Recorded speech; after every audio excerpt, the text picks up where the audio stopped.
Hello, dear students. Welcome to this new session.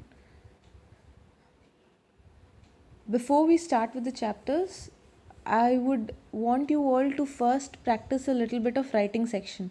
As you know, we have reading and writing section, we have grammar, and then we have literature part in English. Alright? So, first, we'll start with a very simple topic today because you'll have just started with the session. It'll take a while for you to get comfortable with your stream and course and everything.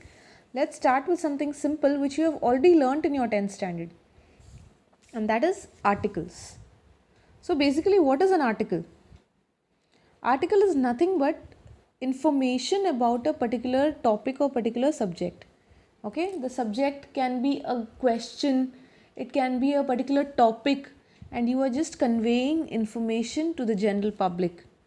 Alright, so the article, remember, is never in I form. You cannot use the words I, you, because this is not a speech. You're not talking to someone directly. This is more like essay writing. You are writing something about it. Now, what is the format of an article? It's very simple. First, you start with the heading and byline. Byline is the writer or whoever has written this article. Okay, so the heading or title should be eye-catching. It should be attractive. Only then the people will read it, right? Only then people will get attracted towards it. So use a catchy title and then the byline, the person who has written this article. It should be again divided into 3 paragraphs. The content should be clear, no? So it should be divided into 3 paragraphs. Like usual, the first para is the introduction to that topic, whatever it is related to. The second paragraph can give you the detail, it should give the general public the details about that topic.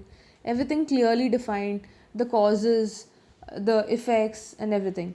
For example, I'll just give you an example. We can, suppose we are writing an article on and the topic is pollution. Alright, it's a very silly topic right now, but just to give you a brief concept of what an article is. So the first paragraph will contain the meaning of pollution.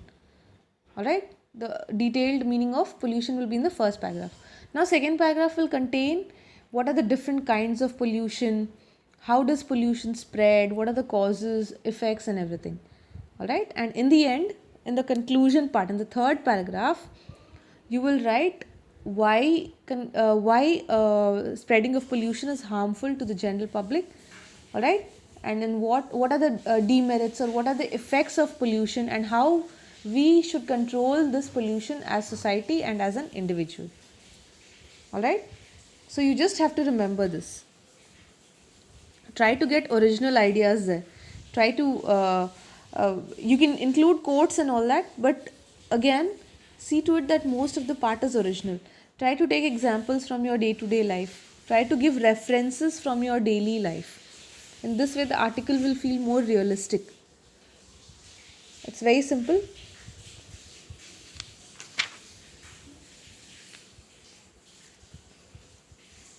For example, nowadays, we are totally dependent on technology.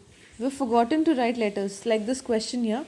In today's world of instant communication, the art of writing letter to friends, parents, cousins is long forgotten. Complete the following article. Here they have given us a few hints. Okay, it's not necessary, but they give you all the hints.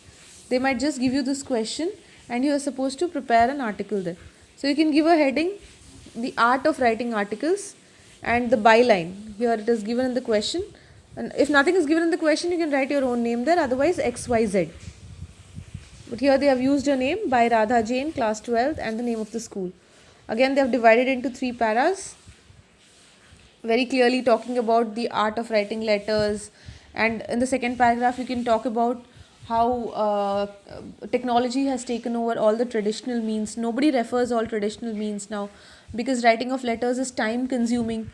The same message which can be passed within seconds to another person who are staying miles apart, okay, will take a lot of time if you write letters. But at the same time, letters are very personal. The person who receives the letter feels very touched. They feel very happy that the person who is writing for me is thinking about me. They have taken the effort to write something. They have taken the time out to think about me, to remember me. You can add all that in the second paragraph. And the last paragraph, you can talk about how technology is important, how emergency messages can be conveyed through technology, but we shouldn't forget the art of writing letters. And it's okay if you don't want to use handwritten letters, you can draft emails. Everybody has their own email ID nowadays. It's very hard to find someone who doesn't have an email ID, any computer or electronic device at home. So they can prepare their own emails. You can draft an email and then forward it to your loved ones. So in this way you can draft an article. I hope you all are clear about the concept, and I'll give you questions related to this article soon. Thank you.